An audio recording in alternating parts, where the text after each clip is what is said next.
Yamal, s'il te plaît, fais l'erreur de perdre ce Classico, c'est juste la fin de ta carrière. Le Classico, il a même pas commencé, il ouvre déjà sa bouche. Il était sur un tournage pour une émission espagnole et il dit le Real Madrid, il vole et se plaigne tout le temps. Le match qu'ils ont joué cette semaine en Ligue des Champions, c'est nous, on a volé aussi. Après, le gars lui dit le Real Madrid vole, il dit bah voyons. Et c'est même pas fini, il dit la dernière fois qu'on est allé au Bernabéu, on en a mis 4. C'est ça le problème en fait, on n'a pas le droit de perdre contre cette équipe. Le gars lui dit tu dois marquer au Bernabéu, il lui dit je l'ai déjà fait, tu t'en rappelles pas. Il continue à faire le malin. Après, les Barcelonais vont se demander pourquoi il y a de la haine sur Yamal. Et le Kicks, s'il te plaît, le Kicks. Kefou, il a ouvert sa bouche avant le Classico, je sais que tu vois les déclarations. S'il te plaît, Mobutu, punis-le. Le pire, c'est qu'il va arriver au Classico avec l'intention de faire un grand match. Et Carreras, je suis en train de parler de lui depuis cet été. Ça veut dire que s'il fait pas l'effort de le tenir, et Yamal, il commence à mettre des petits ponts et tape des célébrations. Je vais dire des dingueries sur TikTok, je m'en bats les reins. J'espère qu'il profite bien avec sa mousseau avant le Classico. Parce que s'il nous sort le même match qu'il fait depuis le début de saison, et comment je vais pas le rater après le Classico. Mais là, les gars, je suis en train de réaliser que je suis en train d'ouvrir ma bouche. Et s'il y a mal, comme tout Barcelonais qui se respecte, prend le Classico comme le match de sa vie,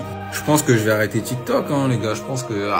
Tellement de bonnes nouvelles avant ce Classico, les gars. Malheureusement pour eux, ils auront probablement pas le joueur qui devait faire la différence. Et il y a de nouvelles déclarations que Yamal il a faites hier, qui viennent de fuiter. Je sais pas pourquoi c'était pas disponible avant. En plus de ça, on va vraiment assister au meilleur Classico, parce que la relation entre les deux présidents, elle est cassée. Suite au match de Miami, l'affaire Negreira et à la Super League. Jules Koundé est incertain pour le match contre Madrid, mais lui, je suis mitigé. En fait, lui, je sais pas s'il devrait pas plutôt jouer le match parce qu'il est tellement éclaté au sol. Vinicius va tellement lui faire un boulot s'il est sur le terrain. Pourtant, les Barcelonais nous avaient dit que c'était le meilleur latéral au monde. Bref, Rafinha ne s'est pas entraîné avec le groupe de Barcelone aujourd'hui. Il a quitté la Cité des Sports avant le début de l'entraînement. Rafi, Coco, Jojo, le joueur pour moi qui pouvait faire la différence. Les Barcelonais s'est pas entraîné, ça se passe comment? Au maximum, il sera remplaçant. Il faudra juste coincer Yamal sur son côté qui continue à ouvrir sa bouche. On lui a demandé si encore une fois il pensait que ce serait un 4-0 au Bernabéu. Il a répondu non, je ne l'avais pas dit, mais c'est possible. En fait, lui, j'aime bien ce qu'il a envie de créer dans ce Classico-là. Mais si ça se passe pas bien pour lui, ça va être méchant pour lui. En plus de ça, tu rajoutes les deux présidents qui ne sont plus en bonne relation. Ah, les gars, le Classico, s'il vous plaît, mes madrilènes.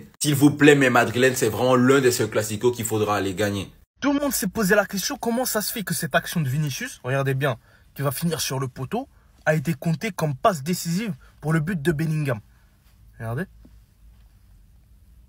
Mais les gars, c'est vraiment ça votre combat? Alors qu'il va bientôt dépasser CR7. Cristiano Ronaldo, c'est l'homme numéro 1 de cette compétition, la Ligue des Champions. Sauf que le Real Madrid compte un nouvel héritier. Son héritier, Monsieur Ligue des Champions Junior, Vinicius, les gars. Il est à 25 passes décisives au Real Madrid. Il lui manque 3 passes décisives et il va dépasser CR7 au Real Madrid. Les gars, il a 25 ans. 25 ans. Il avait déjà dépassé Luis Suarez il y a quelques temps, là, en Ligue des Champions au niveau des buts. Il a gagné les 2 Ligues des Champions. Là, il va bientôt dépasser CR7 au niveau des assists. Mais les gars, il n'y a plus de débat, je pense.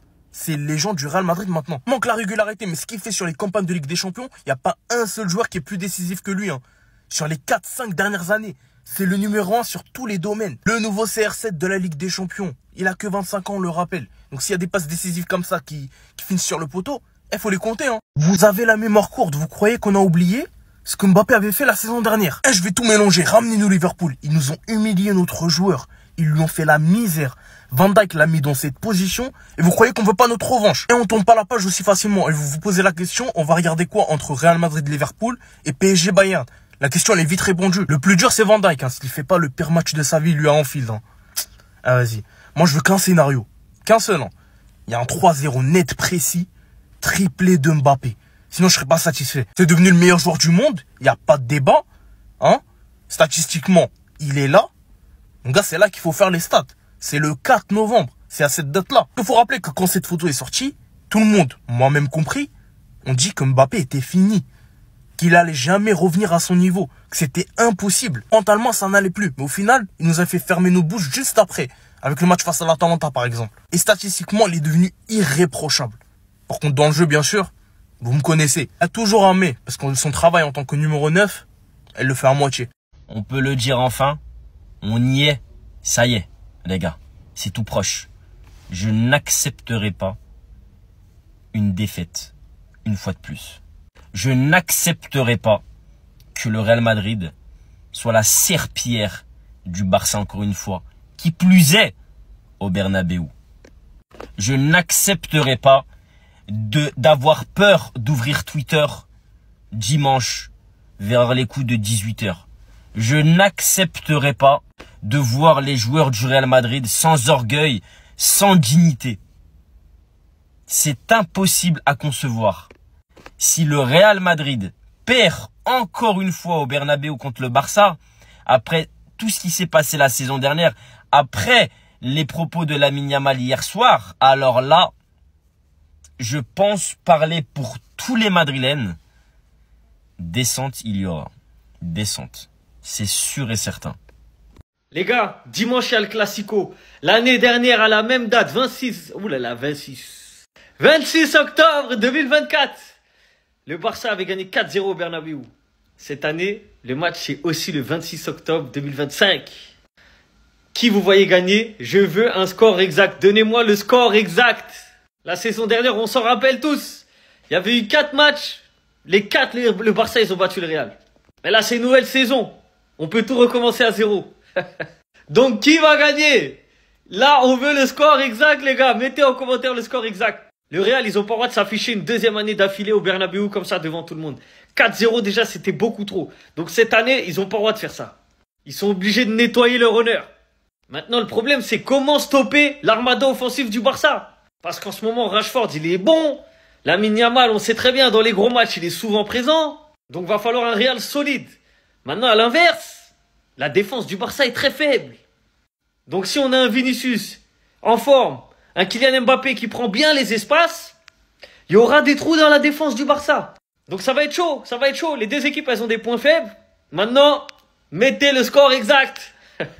Alors là, il pouvait pas être plus clair. Le père d'Hendrick a pris la parole hier soir par rapport à la situation de son fils. Et autant vous dire que là, ça commence à devenir très embarrassant. Hendrick qui, malgré sa situation, continue à faire bonne mine avec ses coéquipiers, comme là par exemple. Ça stackine avec Kamavinga en toute gentillesse. Et avant même de lire la déclaration de son père, il y a Arda Güler qui lui se sent désormais très important au Real Madrid. Hier, à la fin du match, il a tenu à dire ceci: je me sens vraiment important dans cette équipe grâce à Xabi Alonso qui croit en moi. Et je rappelle qu'il a même été élu joueur du mois à sa grande surprise. Il ne s'y attendait pas. Malgré sa grande surprise, il a quand même pris le temps de poser devant les photographes. Je tiens également à vous informer que notre cher Dean Hucien est à 100% rétabli. Après les médias, il sera donc disponible pour le Classico. Et franchement, j'ai envie de dire, ça tombe bien parce que vu comment Raúl Asensio est sorti hier sur blessure, enfin, j'espère qu'il n'y avait rien de grave. Et en plus de ça, avec la blessure d'Alaba, l'absence de Rudiger, on se serait retrouvé avec Aurélien Tchouameni en défense. Ce dimanche-là, on n'a pas intérêt à perdre, quitte à jouer avec une seule jambe, il faut le faire. Parce que le rouleau de mouchoir que j'ai acheté depuis la saison dernière pour les Barcelonais, il faut qu'il l'utilise.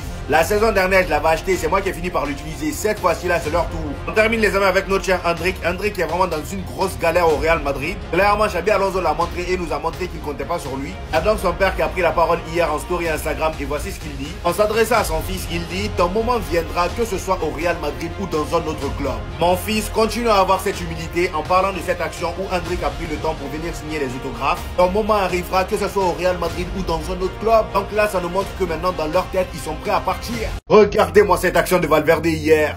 C'est quand je vois ce genre d'action là, je me dis qu'en fait même lui il a changé, c'est pas possible. À ce moment précis là, le Valverde que je connais aurait déjà allumé les cages. Il y en a qui diront que le ballon aurait été contré par le défenseur, sauf que non, Valverde a déjà marqué plus loin que ça. Il aurait pu viser le côté droit. Bon, on va dire, à la fin du match, il y a Vinicius et Lunin qui sont venus lui demander pourquoi il n'a pas tiré. Même Lunin ne comprend pas et pourtant c'est un gardien. Valverde nous a habitués à ça et cette saison là, j'ai du mal à le retrouver. Les bangers qui marquaient la saison dernière, combien de fois on l'a vu marquer la même chose cette saison, c'est rare. Toujours du côté du Real Madrid les amis, bonne nouvelle pour le Classico. Là, on nous dit que Dani Carvajal, Trent Alexander-Arnold, Dean Hucien et Dani Ceballos devraient être de retour pour le Classico. Hier, on avait vu que Raúl Asensio était sorti en se plaignant de douleur. Lui qui a d'ailleurs sorti une magnifique prestation hier, il se retrouve petit à petit. Et franchement, le fait que tout le monde soit de retour pour le Classico, ça me rassure de plus en plus. Et en plus de ça, si Arda Güler dit qu'il est confiant pour cette saison, pourquoi ne pas être confiant avec lui? Voici ce qu'il a dit hier. Il dit: je pense que nous pouvons tout gagner cette saison. Nous allons essayer de tout gagner, car je pense que nous faisons du très bon travail. Par contre, mon ami, on a encore beaucoup de travail, mais si tu y crois, on y croit avec toi. Et il y a également Aurélien Tchouameni qui nous dit: il faut gagner le Classico. On sait ce qui s'est passé l'année dernière, tout le monde sait.